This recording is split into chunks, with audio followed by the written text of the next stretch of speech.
जय भीम नवोदय साथियों, मैं प्रवीण कुमार हिंदुओं में अछूतपन का पहला अध्याय लेके आया हूँ। इसके बारे में मैं आपको बताऊंगा। जहाँ तक अपवित्रता की बात है, हिंदुओं में और आरंभिक तथा प्राचीन समाज के लोगों में कोई भेद नहीं था। हिंदुओं को अपवित्रता की कल्पना मानी गई थी। यह मनुस्मृति से स्पष्ट है। उन्होंने शारीरिक अपरिवर्तन तथा मानसिक अपरिवर्तन को दोनों को स्वीकारा था। मनु ने जन्म, मृत्यु तथा मानसिक धर्मों को अपवित्रता का जनक स्वीकारा किया था। मृत्यु से होने वाली अपवित्रता की मार बहुत दूर तक थी। यह रक्त संबंध का अनुसरण भी करती थी। मृत्यु से मृत व्यक्ति के परिवार के सभी लोग, जिसे सपीड़ित तथा समानोदक कहते हैं, ये अपवित्र होते थे।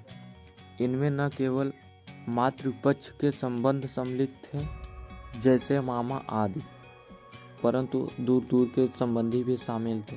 यह असंबंधियों तक का संबंध रखती थी। जो मृत के परिवार के नहीं थे उनसे भी संबंध रखती थी, जैसे आचार्य, आचार्य पुत्र, आचार्य भार्या, शिष्य, सहपाठी, श्रोत्रिय, राजा, मित्र, परिवार के लोग, मृतदेह को ले जाने वाले तथा मृतदेह को स्पर्श करने वाले। जो कोई पितृता की मार में आता था वह उससे बच नहीं पाता था। केवल कुछ ही लोग उससे अपवाद थे या से बच ही पाते थे। कुछ श्लोकों में मनु ने उन अपवादों का नाम लिया है या जो बच गए हैं उनका नाम लिया है, जैसे राजा और वे लोग जो किसी व्रत में पालन में लगे हों अथवा कोई यज्ञ कर रहे हैं, पवित्रता से मुक्त हो जाते हैं, क्योंकि राजा इंद्र के आसन पर बैठा है और शेष दोनों ब्राह्मण के समान सदैव पवित्र हैं। ये मनु ने लिखा है। विशाल सिंहासन पर बैठे हुए नरेश के लिए तुरंत अपवित्रता का पवित्र होने की व्यवस्था है, और उसका कारण यह है कि वह अपनी प्रजा के लिए सिंहासन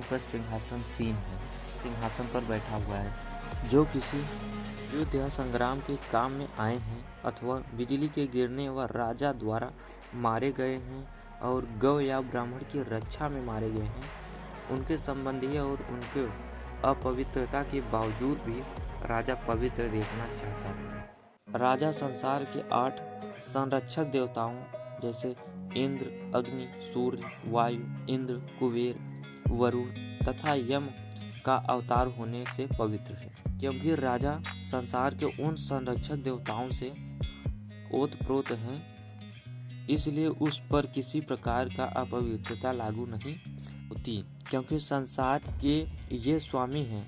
पवित्रता तथा अपवित्रता के कारण होते हैं। इससे यह स्पष्ट है कि राजा और धर्म युद्ध में शामिल हुए लोगों के संबंधी तथा वे लोग जिन्हें राजा अपवित्रता का अपवाद बनाए रखना चाहता था, अपवित्रता के सामान्य नियमों से अधीन नहीं थे। मनु का यह कथन है कि ब्राह्मण सदैव पवित्र होता है, इसके सामान्य अर्थों में ही ग्रहण किया जाना चाहिए, अर्थात ब्राह्मण को स्त्री बनाकर रखना।